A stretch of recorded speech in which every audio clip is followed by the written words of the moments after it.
owned and operated by the Bin Laden group. So, that's a crazy twist of events, all taking place on the anniversary of 9/11. But that's not the important thing. That's what a lot of people are going to talk about. They're going to talk about how, it was, those Muslims, they're bad, right? And, they got us on 9/11, and now God's showing them. And that's a horrible, horrible, horrible thing.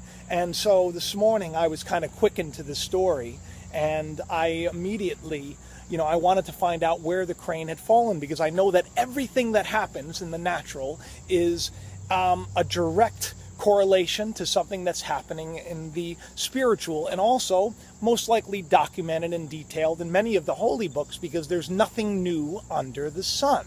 Okay, so in other words, everything that has been is now, and everything that is now has already been. So I looked it up, and I immediately, thinking of a tower, as I was looking at the gate, and I had thought, wow, the Tower of Siloam also fell. And there was a great story that Jesus told about that tower, where they had said to themselves, that they were so much holier. And Jesus was trying to teach, his people, if you will, even though his people were everyone. He was trying to teach them that they are no better than, those of different faiths. So while people today are saying things like, oh, God is showing the Muslims, let me tell you something. The Tower of Siloam fell, and they are no better than the Gentiles. Just as, if a Muslim falls, they are no better than a Christian, or a Jew, or a Hindu. We're all the same.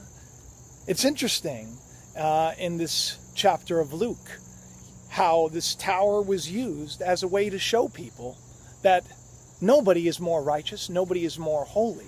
And then goes on to detail, because from that story, he goes right into the man in the vineyard parable, where basically a man had a vineyard and he came back after years and he realized it had not produced any fruit. Sort of like this world, And he was ready to cut it all down. He was ready to just call it quits on the whole thing. A lot of people are talking about the end of the world, and I've said, no, there's no end of the world. It's just like this. It's just like this right now. We're given a chance, and so hard times may come. Just like the man who said, please don't cut it down. Let's dung about it. Let's disturb the earth. And if it produces fruit after that, then good. And if not, then cut it down. Let's give it a shot. We're being given a shot, people. And I hope everyone takes it. The next part of the story, Jesus explains about the woman who had the issue of blood. And then he heals her.